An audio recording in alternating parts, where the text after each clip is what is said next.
I present to you Nuclear Option Update 0.33. This is one of Nuclear Option's largest updates. We have a ton of new stuff which I will show in this video. First, let's address the elephant in the room. This is the brand new ALKYON AB-4 bomber. Hello everyone, so first we're going to talk about the beautiful new ALKYON AB-4, which is the game's newest aircraft, and a fine addition to Pala's aircraft collection. Now I'm actually going to set my wings over here for maximum speed, and the first thing that I want to test out is the top speed of this aircraft, since from the word of the developer this is Nuclear Option's fastest aircraft. In my testing of the top altitude, the AB-4 can reach 17.8k meters before the engines shut off, and the highest speed that I could achieve was around Mach 2.65. This is the fastest aircraft in the game, and with the new ALKYON AB-4 is a new mission, to sink a carrier. Now you may be asking, oh, how useful is the AB-4? And all I can say is very useful. Now we can either fly around jamming like cowards, or we can actually drop some very nice explosive presents for our friends right over here. Bombs away, I'll probably die from this, but hey. Very nice. And by the way, just through some, simple acceleration, we're already getting close to Mach 1.4, 1.5, which is already insane. I'm going to do a very quick landing here just to demonstrate how well the AB-4 can also just instantly stop. And there you go, landed. Now, what if you're just having a bad day and mess up, just like this? Well, this is not a normal standard ejecting procedure. As you can see, the entire cockpit ejects, and there goes the aircraft kind of dying. Now you probably saw in the intro, but we have a new ship, the Argus class frigate. It has a 127mm main cannon, which you can see right over here, and I'm pretty sure the shots are guided. Yes, there you go. This ship also has AGM-99 cruise missile launchers, and also new anti-air missiles, the NL-98s, which use active radar. Now, the ship that you saw getting destroyed was the Cursor class Littoral Flight Deck, or LFD, which you can take off with the chicane or vortex right here. Ignore the war going on in the background. If I don't die, then I'll be able to show you guys what this can actually do. So the chicane has actually got a new weapon. The new weapon is the Eyeball Mark II, which is a modified AGM-48 without a warhead, and this weapon will actually help you locate enemies on the map if your radars haven't detected them yet. Now this recon truck over there, I think it will enjoy my eyeball. Now next we have the GBM-500 LRs, which are basically cluster bombs, war crime cluster bombs. I'm going to select a ton of these guys, drop away, and now we're actually going to fly along with them, so I'm going to slow down a bit, and now the sub-munitions are going to drop off in a moment. And beautiful, there you go, everything's gone. Look at that. Beautiful landing. And we're still getting stuff.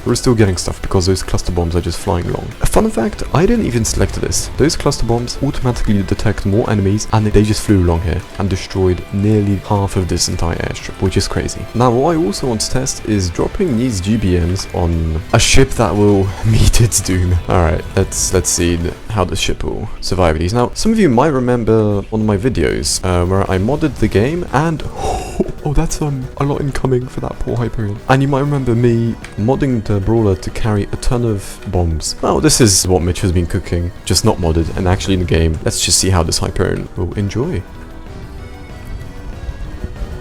It's like fireworks! So beautiful! Absolutely amazing. Now, is the Hyperion scratched by this? Not really. The Hyperion and Annex class carriers pretty invincible, and these GBMs don't really affect them, so it's much more effective to carry GPO 500s. Now, how effective are these GBMs going to be against an actual airbase? Let's find out. Oh, this is going to be like a fireworks show. This is genuinely going to be like a fireworks show. Now let's just watch. I need to see this happen in real time.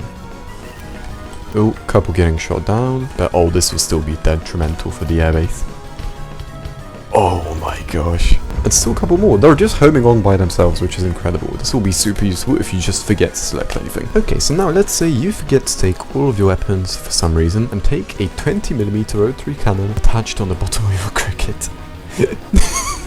This looks so goofy. Hold on, does it? Oh, it doesn't even shoot when I Okay, so it just shoots when it actually sees targets. We can see the little aiming thing right there. Okay. Just give me like 10 business days to actually get to our targets because the cricket is so damn slow. Cricket fans will see this and go, oh yeah, no, the cricket is my favorite aircraft because it is so slow. 20mm rotary cannon, you better... Oh, I have to select one? Okay, well... Oh. Dang, okay. Well, hey, we destroyed one truck. Artificial traffic jam. What is going on here? This looks like a cartoon. Alright, anyway, let's move on. Now, there's a new weapon for the IBIS. I think only the IBIS, I'm not too sure. Which is called the AT-145. And if we send off a ton of them, they're like mini missiles. Pretty sure they're smaller than AGM-48s. I mean, I'm not surprised. You can see the little launcher things. Right. And also we can drop fuel containers with the IBIS and the Tarantula, which, well, worked, I guess. And look at that, landed completely fine, completely safe, and now we just left our enemies a beautiful fuel container. Now there's actually two options for the Tarantula. There's a 10,000 litre and a 1,500 litre. The Tarantula is much bigger, so that's pretty valid. Alright, let's see. What's it look like back there? Oh, okay, we just can't see. Okay. They're so big, they're just filling up the entire cargo bay. Very cool. Alright, so if I just select two targets, do I have to time it correctly? Let's see. First container away and second container away.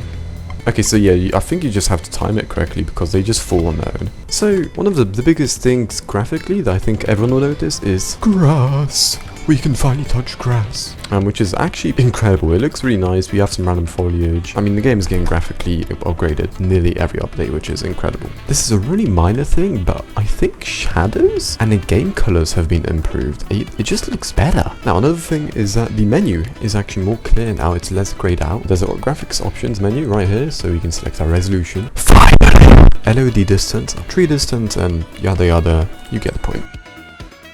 Oh yeah, and as you saw, there was a really nice transition in the mission editor. And that's actually it. There's a ton of stuff in changelogs, but I don't think they're worth mentioning for this video. That'll be actually it. Yeah, thank you everyone for watching. This update is genuinely amazing. If you want to see one of my cinematics I made for this update, right there, right now, popped up on the screen, you can watch that. And I'll see you guys in the next one. Bon voyage. That failed. Okay.